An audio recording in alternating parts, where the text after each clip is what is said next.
health. Reboot your body. Omega 3 oil extracted from algae. Strong heart, sharp mind, healthier you. నమస్తే అండి. నేను మీ doctor K Vamshakrishna, consultant neuro surgeon. So ఈరోజు మనం మాట్లాడుకునే topic brain tumours.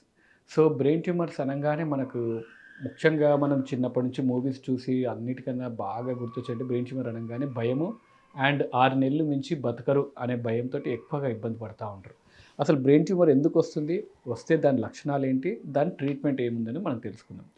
So unlike other tumours అంటే మనకు smoking వల్ల లంగ్ క్యాన్సరు, మనకు మద్యము ఇవన్నీ సేవించడం వల్ల కొన్నిసార్లు పొట్టలో క్యాన్సర్లు, లేకపోతే పొల్యూషన్ ఎక్కువ ఉండడం వల్ల కూడా వచ్చే క్యాన్సర్లు, ఇవన్నీ మామూలుగా ఏదైనా కారణాల వల్ల వచ్చేటివి వేరే క్యాన్సర్ ఉంటాయి. కానీ మెదడుకు అదే పర్టికులర్గా బ్రెయిన్ ట్యూమర్ రావడానికి ఇప్పటివరకు అయితే దేర్ ఈస్ నో రీజన్. అంటే మనకు యూజువల్గా ఫోన్ మాట్లాడితే ట్యూమర్ వస్తుందని అనుకుంటారు, కానీ మొబైల్ ఫోన్ రేడియేషన్ వల్ల కూడా ట్యూమర్ వస్తుందని ఎక్కడ రీసెర్చ్లో కూడా తెలియదు.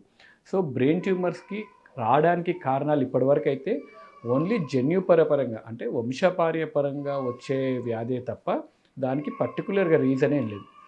అలా చెప్పంగానే ఫస్ట్ పేషెంట్లు అనేది ఏంది, భయం ఏంటంటే, సార్ మాకు ఇంట్లో ఎవరికి లేదు బ్రెయిన్ ట్యూమరు, మా చుట్టాలలో కూడా ఎవరికి లేదు, మళ్ళీ మాకెందుకు వచ్చింది అంటే, ఇది వంశపార్యపరంగా అంటే తాతలు ముత్తాతల దగ్గర నుంచి కొద్దిగా జీన్ ఆల్టరేషన్ చేంజ్ అవ్వడం వల్ల మనకి ఈ జనరేషన్ వచ్చే వరకు ఆ బ్రెయిన్ ట్యూమర్ వచ్చి ఉండాలి. ఒకటి అది.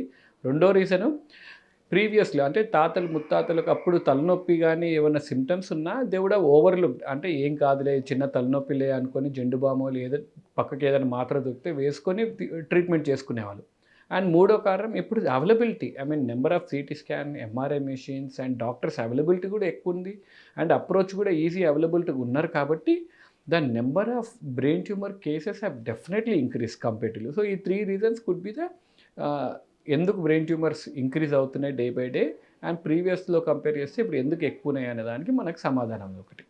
దాని తర్వాత బ్రెయిన్ ట్యూమర్ ఒకవేళ వస్తే ఆ సిమ్టమ్స్ ఎలా ఉంటాయి, దానికి మనం ఎలా ముందు జాగ్రత్తలు ఏం తీసుకోవాలి. ఎనీ బ్రెయిన్ ట్యూమర్ వచ్చినా ముందుగా మనకు symptoms, the most red flag science లేకపోతే భయపడే సిగ్నల్స్ ఏంది ఒక హెడ్ఏక్లో అంటే, తలనొప్పి మొత్తం తలంతా, దాని హోలోక్రేనియల్ హెడ్ఏక్ అంటాం, తల భాగం మొత్తంలో తలనొప్పి రావడం, అర్లీ మార్నింగ్ హెడ్ఏక్ ఎక్కువ ఉండడము, తలనొప్పి వాంతులు రావడము, దీంతో పాటు చూపు మసకగా అవుతుంది అని అంటే these are very bad signs for headache. మళ్ళీ ఈ 3 ఖచ్చితంగా గుర్తుపెట్టుకోవాల్సిందంటే తలనొప్పితో పాటు వాంతులతో పాటు చూపు మసగా అవుతుంది అని అంటే ఖచ్చితంగా this is not a good headache. దీన్ని మనం ఇమ్మీడియట్గా అప్రోచ్ అవ్వాలి డాక్టర్ని.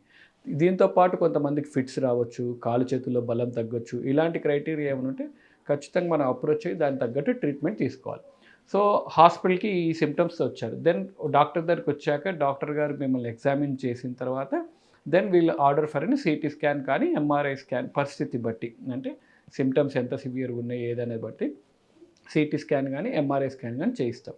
ఎంఆర్ఐ స్కాన్లో ఒకవేళ ట్యూమర్ ఉంటే, ఎందుకు ఎంఆర్ఐ స్కాన్ సిటీ స్కాన్ కన్నా ఎంఆర్ఐ స్కాన్ ఎందుకు చేపిస్తాము అని అంటే, సిటీ స్కాన్లో అయితే మనకి ఇమ్మీడియట్గా తలకు దెబ్బ తగిలినా లేకపోతే బోనీ ఫ్రాక్చర్స్ ఏమైనా ఉంటే సిటీ స్కాన్లో బాగా కనిపిస్తుంది. వేరేస్ ఎంఆర్ఐ స్కాన్లో బ్రెయిన్లో ఉండే స్ట్రక్చర్స్ అన్నీ నీట్గా ఏ భాగంలో ఉంది, ఎంత లోతులో ఉంది, ఎంత దూరంలో ఉంది, ఇవన్నీ కంటెంట్స్ అన్నీ మనకు క్లియర్ కట్గా వచ్చేది ఎంఆర్ఐ.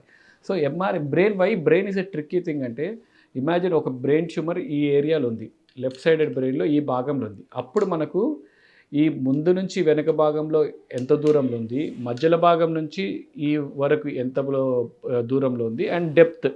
సో ఈ 3D ఓరియంటేషన్ మనకు రావాలి. ఈ 3D ఓరియంటేషన్ రావాలి కాబట్టి ఎంఆర్ఐ స్కాన్లో will get all those images and it will be very clear, precised planning లాగా చేసుకుంటాం. సరే, ఎంఆర్ఐలో కూడా మనకు ట్యూమర్ ఉందని తేలింది. Then surgery. సార్ సర్జరీ అంటే మాకు చాలా భయము, బ్రెయిన్ ట్యూమర్ సర్జరీ చేసుకుంటే మళ్ళీ నార్మల్గా ఉండరు కదా అని మోస్ట్ ఆఫ్ ద పేషెంట్స్కి సర్జరీ కన్నా సర్జరీ ప్రాసెస్కి వెళ్ళడము, సర్జరీ వల్ల జరిగే నష్టాలకి ఎక్కువ భయంగా ఉంటారు. కాకపోతే ముందు ప్రీవియస్ జనరేషన్స్తో కంపేర్ చేసుకుంటే డెఫినెట్లీ టెక్నాలజీలో చాలా డెవలప్మెంట్స్ వచ్చాయి అండ్ మార్బిడిటీ రేట్స్ అంటే సర్జరీ వల్ల జరిగే నష్టాలు కూడా చాలా కాంప్లికేషన్స్ చాలా తగ్గాయి. మైక్రోస్కోప్ కానీ, న్యూరో నావిగేషన్ కానీ, మనకు ఇంట్రాప్ న్యూరో నర్వ్ మానిటరింగ్ కానీ, ఇవన్నీ రీసెంట్ అప్డేట్స్ వచ్చాయి. ఇప్పుడు ఏఐ కూడా న్యూరో సర్జరీలో వాడుతున్నాం కాబట్టి కాంప్లికేషన్స్ రేట్స్ బాగా తగ్గిపోయాయి. న్యూరో నావిగేషన్ అనేది ఎలా అంటే it is like a robot for neuro surgery. అంటే ఇప్పుడు ఇమాజిన్ ఈ భాగంలో మనకు ట్యూమర్ ఉంది. సో నేను ఆపరేట్ చేసేటప్పుడు ఈ చుట్టుపక్కల భాగం ఎక్కడ డ్యామేజ్ అవ్వకుంటే ఎగ్జాక్ట్లీ ఇక్కడికే ల్యాండ్ అవ్వాలి. సో ఇంతకుముందు అనాటమికల్ నాలెడ్జ్ యూజ్ చేసుకొని we would have landed up exactly on the tumour. కొన్ని అటు ఇటుగా కొన్నిసార్లు ఈ ఏరియాలో మిస్ అయ్యే ఛాన్సెస్ ఉంటుంది. So this navigation will guide you, అంటే ఎగ్జాక్ట్లీ ద ట్యూమర్ని లోకలైజ్ చేసి మనకు ఆ ఏరియా వరకే వెళ్తాం. సో చుట్టుపక్కల అంటే కొల్లాటరల్ డ్యామేజ్ అయ్యే ఛాన్సెస్ చాలా తక్కువ, చుట్టుపక్కల ఏరియాలు డ్యామేజ్ అయ్యే ఛాన్సెస్ చాలా తక్కువ ఉంటుంది. కాబట్టి న్యూరో నావిగేషన్ రావడంతో there is a definitely change in the neuro surgery mortality and morbidity. And also the microscope వల్ల కూడా చిన్న చిన్న రక్తనాళాలు, బ్రెయిన్లో చాలా వందల వేల కొద్ది రక్తనాళాలు ఉంటాయి. సో ప్రతి రక్తనాళాలని మనం జాగ్రత్తగా డీల్ చేసుకోవాల్సి వస్తుంది. సో మైక్రోస్కోప్ తోటి మనకి ఎన్హాన్స్డ్ విజన్. సో అదే మైక్రోస్కోప్లో ట్యూమర్కి ఇప్పుడు మనకు ఒక ఇంజెక్షన్ డై ఇస్తే ఓన్లీ ఆ ట్యూమర్ ఏరియా వరకే బ్రైటన్ అయిపోతుంది, చుట్టుపక్కల నార్మల్ బ్రెయిన్ నార్మల్ లాగా కనిపిస్తుంది. So we will be able to target only that coloured area.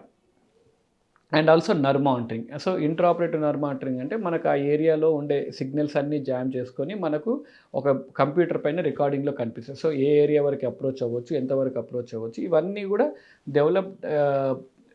న్యూరోసర్జరీలో developments కాబట్టి definitely the mortality morbidity rates తగ్గాయి. ఇంకా ఇవి కాకుండా కొత్తగా ఏం లేదు, ఎప్పటి నుంచో చేస్తాం. అవేక్ క్రేనియాటమీస్ అంటే పేషెంట్ స్ప్రోలో ఉండంగానే విల్ బీ ఆపరేటింగ్. అంటే పేషెంట్ మనతో మాట్లాడుతుంటారు, పాట పాడుతుంటారు, లేకపోతే మీరు మూవీస్లో చూస్తుంటారు గిటార్ వాయిస్తూ ఉంటారు, కొంతమంది పేషెంట్స్ క్రికెట్ స్కోర్ చూస్తూ ఉంటారు. దీనివల్ల అడ్వాంటేజ్ ఏంటి అని అంటే అవేక్ క్రేనియాటమీ వల్ల పేషెంట్ సర్జరీ చేస్తున్నప్పుడు పేషెంట్ మొబైల్ ఫోన్ కానీ మనకు చేతిలో ట్యాబ్లెట్ కానీ పట్టుకున్నప్పుడు చేతిలో బలం తగ్గుతుందా లేదా ఒకటి ఐడియా వస్తుంది. అండ్ పేషెంట్ మాట్లాడుతున్న పాటలు కానీ ఏమైనా పాడుతున్నా స్పీచ్ డిస్టర్బెన్సెస్ ఏమైనా వస్తున్నాయా లేదా, ఆ ఏరియాలకు మనం వెళ్ళొచ్చా వద్దా అనేది ఒక ఏరియా మనకు లైవ్ ఫీడ్బ్యాక్, పేషెంట్ దగ్గర నుంచి లైవ్ ఫీడ్బ్యాక్ వస్తుంది. సో ఈ అవేక్ క్రేనియాటమీ వల్ల కూడా అడ్వాంటేజెస్ చాలా ఉన్నాయి అండ్ పేషెంట్ బెనిఫిట్స్ కూడా చాలా ఉన్నాయి. Okay, thank you.